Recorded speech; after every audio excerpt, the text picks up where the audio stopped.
Y'all, it's Katie. Welcome back to From My Vanity. Today's video I'm super excited to share with you all because it is my best of beauty for 2017. Now I know this video is going up super late, but baby came at the end of the year, so that kind of skewed my schedule and just, postponed videos, but that's okay. I hope this is still a really informative and helpful list. I tried to be very picky with the products that I picked out.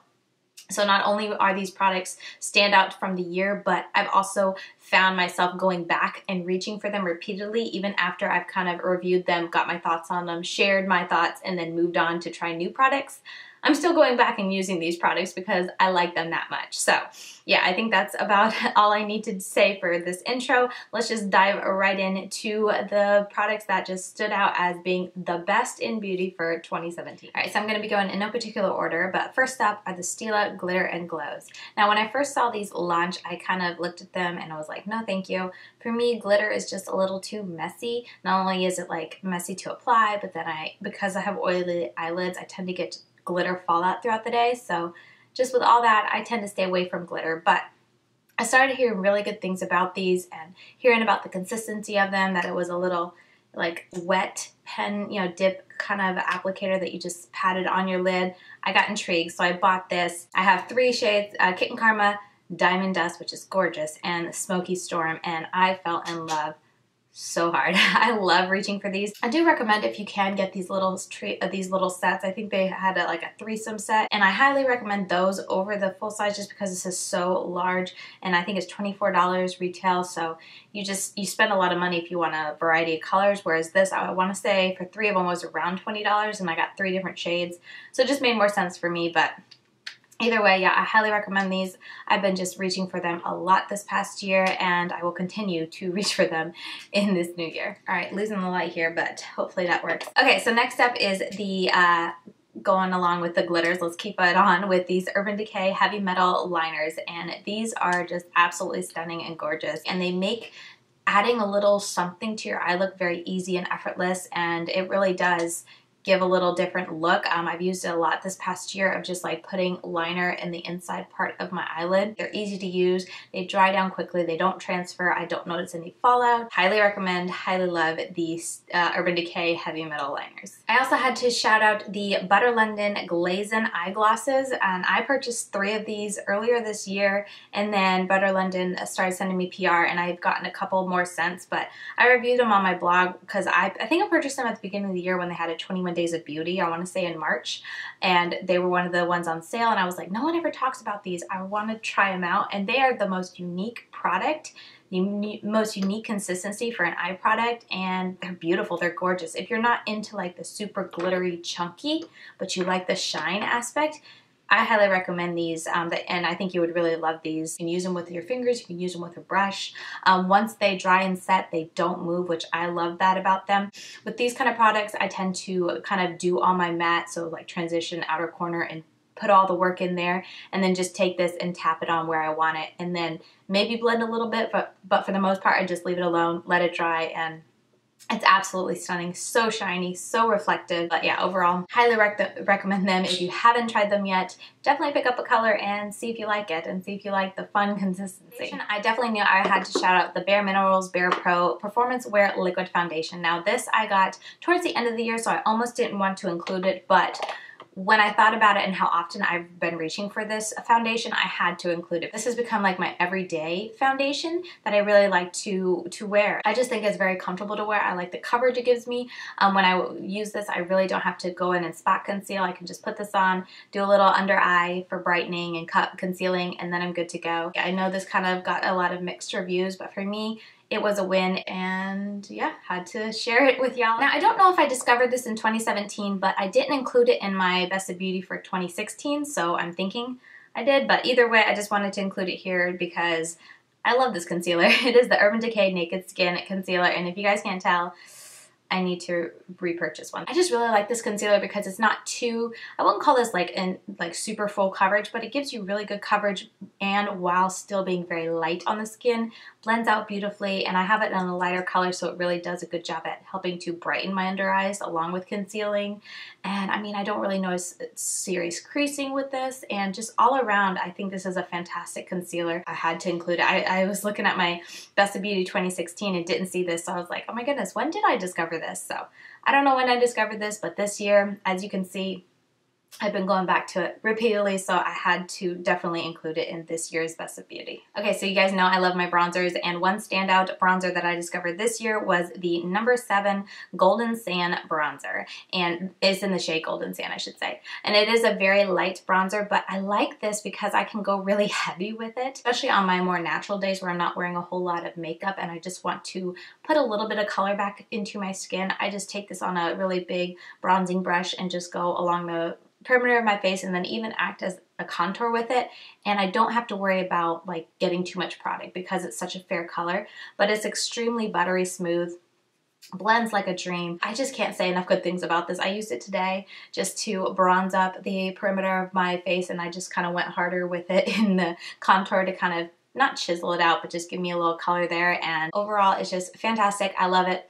Smells pretty good too, blends beautifully, and I highly recommend you check out the No. 7 bronzers. So then a contour palette that I absolutely fell in love with was the Smashbox Contour palette, and this is their, I think this is, I don't know how long they've had this out, but it's definitely like a classic or like a well-known favorite of it because I've heard people talk about this for years, and I just got it this past year, or at the end of 2016, they had a little mini in one of their holiday sets that I had, and I loved it. I used it, and then recently Smashbox's PR sent me the full size, so I've continued to love it and use it, and I just reach for this a lot. I love that I can use every single shade in here. Overall, I really like this, and you do have to be a little more careful than with the No. 7 bronzer to not go too heavy because these are very pigmented, but they blend like a dream, so highly recommend. And then for highlighter, I did have one. I wanted to shout out the Lorac Illuminating Highlighter in Daylight. This is a stunning, stunning highlighter. I have it on my face today. I put it on this morning, so it's been a little while. So here, I mean, just, it's just gorgeous. I usually apply it with like a fan brush, but as you can see, applying it with your fingers really gives you that popping highlight, but I just think it's stunning. The Pixie, I'll leave it linked down below. I did a dupe or dud between a Pixie highlighter and this, and there are dupes, so if you want a more affordable option than this Lorac one, you can look into the Pixie if you have Target near you, but this is stunning. It packs a great punch. It's extremely soft formula, super easy to blend, very buttery. I just think this is a beautiful, fantastic highlighter, and I feel like nobody talks about the Lorac highlighters, and I don't know why, because I think they are absolutely fantastic. They're blushes too, but I've been just loving this highlighter this year. This is definitely a highlighter that I have been reaching for a lot. Moving on to liquid liners, I discovered the NYX Matte Liquid Liner this year, and it is amazing. One of my absolute favorites. It is that type of dip-in quill tip type of pen, but the tip of it isn't too long or too flimsy, so it's not too hard to work with like the NYX one I always struggled with. But anyway, very easy to work with, makes it easy to create a line, gives you a really nice matte finish to your liner, which I really do enjoy, and then also it doesn't wear away. It's kind of water resistant. Sometimes my eyes will water, and I noticed that this didn't smudge or run, which I have had issues with other liquid liners. But yeah, it's just a really fantastic, once it's on, it doesn't budge. It's very pigmented, inky black, which is what I like for my liquid liner. And I can get some really long, nice, sharp wings with this thing, and I love it. And I know I will definitely repurchase whenever I am done with this because it's just phenomenal. Okay, so I have two eyeshadow palettes that I had to share, and these are just palettes that I absolutely love. I've been going back to so many times, and I feel like with this one I'm a little late to it because this is the Modern Renaissance, and I feel like everyone has been loving it for months and months, but I actually purchased this, I want to say halfway through 2017, and just think it's gorgeous, stunning. And if you are into the warm toned eyeshadow looks, which I totally am this year, this is beautiful. They're super pigmented, super buttery soft, very easy to blend. The shimmers are also really pretty, and yeah, I really don't have anything bad to say about it. And now that I own it, now that I've been using it, I totally get why this was so hyped when it first released and why everyone is still talking about it, even though it's been released for a while. These shadows are just stunning, beautiful, and I love using them. And then the other palette that I totally had to include is my Yes Please palette from Colourpop. Oh my goodness, these shades are just, this is like me in a palette this year. I have been so into the yellows, oranges, and reds, and this palette just gives me all that and more. I have been using it so much. I cannot wait to continue using it. I know it's winter now, and everyone's into the more cool tone looks, but I'm still in these warm yellows and oranges. And for the price, you really can't beat it. I believe this is permanent on Colourpop's website now, which I am very excited about. It's just fantastic quality. The mattes blend really easily. I wouldn't say the shimmers are the most outstanding, but you can get them to work, but the mattes, to me, is where this palette stands out and shines. So definitely had to include my Yes Please palette in this Best of Beauty. And last up, I just have two lip products. The first one is Dose of Colors. I have two shades. I only have one here with me now, but this is in Stone, and I also have Mondays. But I really like this formula. It's very comfortable. It's more of a thicker, kind of moussey, whipped formula, but it dries down really nicely. It doesn't transfer, which is what I like. And I find that I can get like 4 to 5 hours of very comfortable wear without any kind of wearing away. It's pretty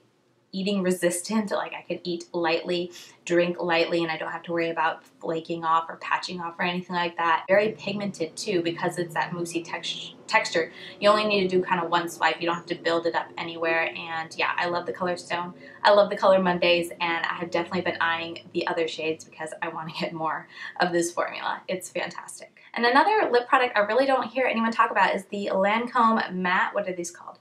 I think they're just called matte shakers. This one is in Pink Power, and I really like these. These are very comfortable. They're not transfer proof, but they're more transfer resistant. Like if you touch your lips, some will come off, but it'll still, the color will still stay on your lips. This one almost stains, but it's gorgeous. I wore this color actually in my first video I ever did here on YouTube. This is the color I chose to wear.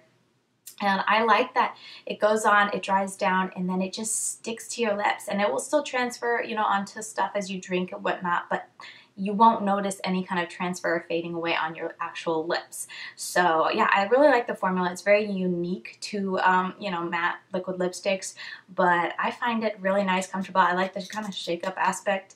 I'm not the biggest fan of the applicator just because it's so like fat and chubby. Especially for such a bright color, it's very hard to get, you know, that precise line that you want for your Cupid's bow and whatnot, but I just go in with a lip pencil. Also, I don't think I mentioned it, but it doesn't feel drying on your lips. It feels like a regular lipstick, which I think is very cool. But yeah, definitely had to include this in my Best of Beauty for 2017. So those are all the products that I had to shout out for my Best of Beauty 2017. As I said, I tried to keep this list very strict and kind of confined to the products that I enjoyed when I was reviewing them, but then even after I reviewed them, I still kept going back for it. These are products that I've gone to so many times this past year, and I can foresee myself still continuing to reach for them in the new year. So I had to definitely include them in my Best of Beauty 2017. I hope you guys enjoyed seeing what I picked and what really caught my attention and what stood out to me this past year, even though it's a little late.